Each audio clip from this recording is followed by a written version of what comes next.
Hi, this is your girl Style Junkie here, and I'm just coming to talk about my two schools experience, one on the hand of cosmetology. So, with cosmetology, that was something that I ventured off into when I applied for nursing school. It was a wait list for 2 years. So, I took the time to keep myself busy with something I wanted to do. So, cosmetology was it. I did part time, so I went Monday through Monday through Saturday, and I went Monday evenings from 5 to 9, and then Saturday was 9 to 5. So you had to be there every Saturday. You had to be free. You had to do hair. You don't get paid for cosmetology school, which I mean some people didn't know. People leave tips or something like that, but you didn't touch the floor until you got your first 150 hours. So you couldn't touch the client or anything like that. But program I attended was in my hometown, St. Louis, and it was $1,500. I went to this. It was a privately owned school, I guess you could say that. I don't know, but it was $1,500 for $1,500 or $1 an hour, which I got a good end. I got a good deal compared to other schools, big schools here like Paul Mitchell. I think it's like over 20 grand. Whatever, grabber. And I'm not knocking, you never knock experience of, what somebody else did, but just because it was a high-end school or anything like that. But for as me, I didn't want to waste my financial aid money on cosmetology school if I knew I wanted to be a nurse. You have to weigh your pros and cons there. That's all up to you. So what I did was my program, I believe I was in school for, I want to say 16 months, which is a long time. Because it was part-time, I was part-time, so you don't get your hours as fast as everybody else. A typical cosmetology program ends in 10 months when you're going full-time. So I did have the opposite to face, and I was working full-time as well during the daytime.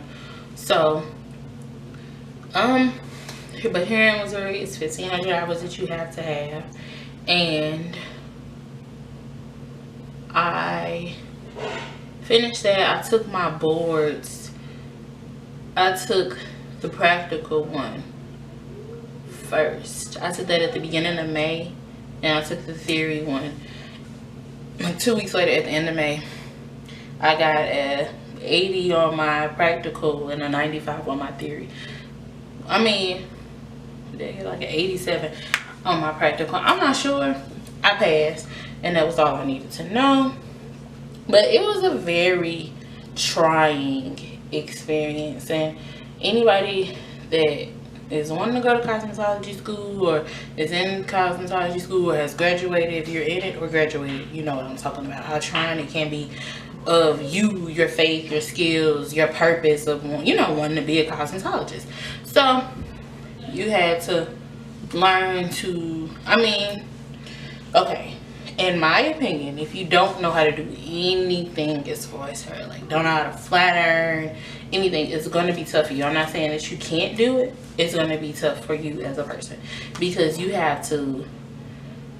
learning the skills in the classroom. Like with me, when I first started, I knew how to dye weave or color hair extensions. Let me speak grammatically correct that I have my license.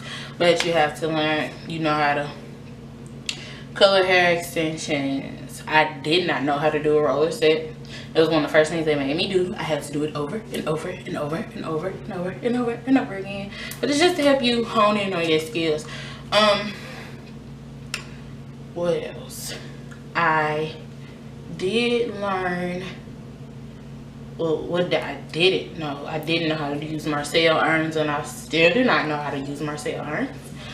I want to, but that's something you have to have practice and skill in. Like anybody who uses Marcel irons, in my personal opinion, super dope. But you just have to hone in on those skills and, you know, get it together. So you have the part where you're doing your practical. You have to have a certain amount of hours, clock hours on the floor.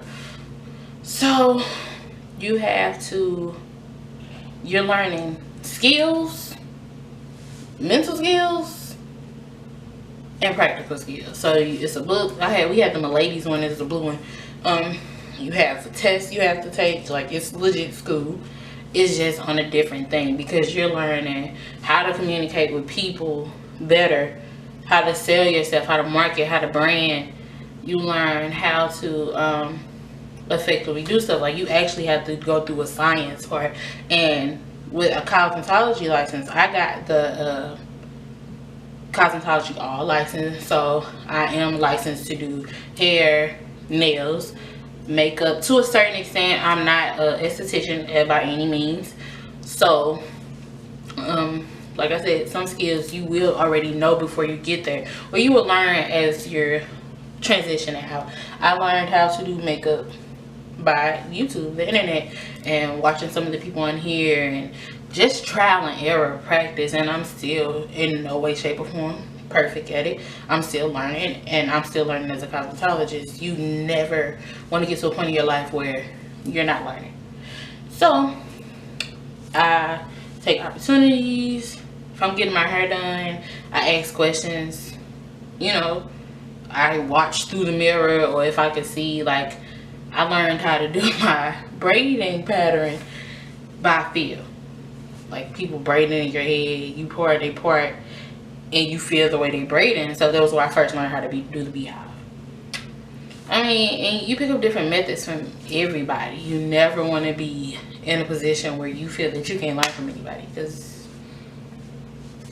in any world, where do you know it all? So it was a good experience. You meet new people, customers come in.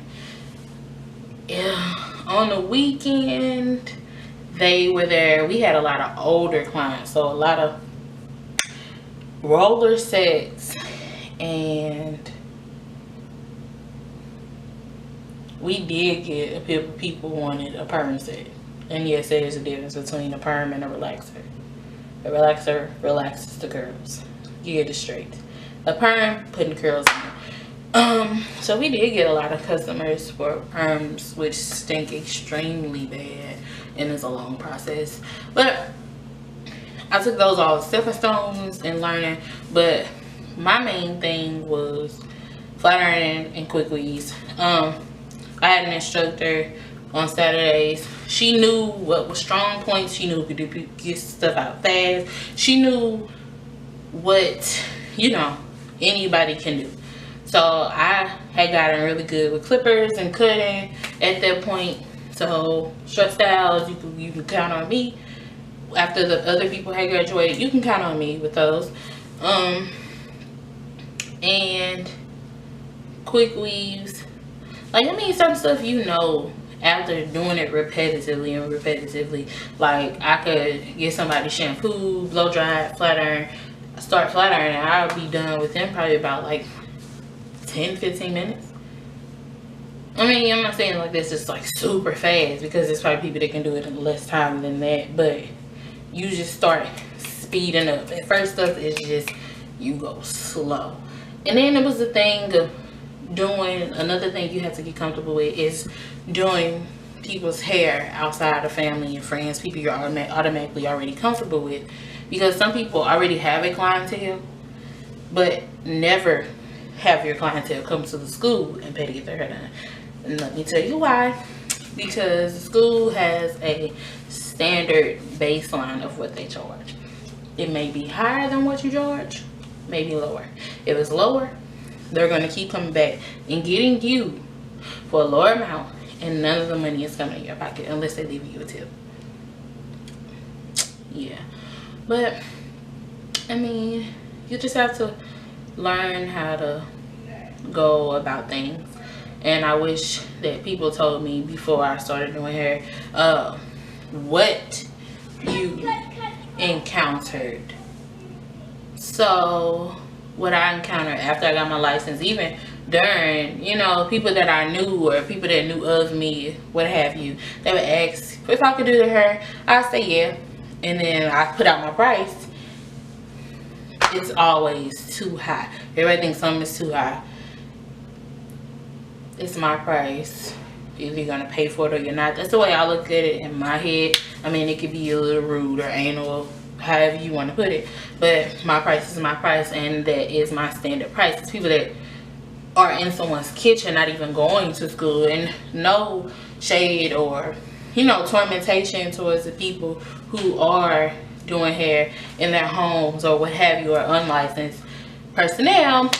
It's just that I took the time out of my life to give 1,500 hours to a school or institution to hone in on my skills and to make sure that I'm taking care of your hair in the correct manner that it needs to be, preventing chemical burns or, you know, your hair falling out, learning the right way to do things. And I'm not saying that those people don't know how, but you would pay someone, you know, that doesn't have a license. And then skills on the other hand, because some people, we have people, I mean everywhere, it's people some out there that don't have a license that are better than people that have a license. And that's just to be honest. You hone in on your skills, you get your stuff popping, you put yourself out there, and then that's where it's gonna go. So it's just that you have to figure out what's best for you.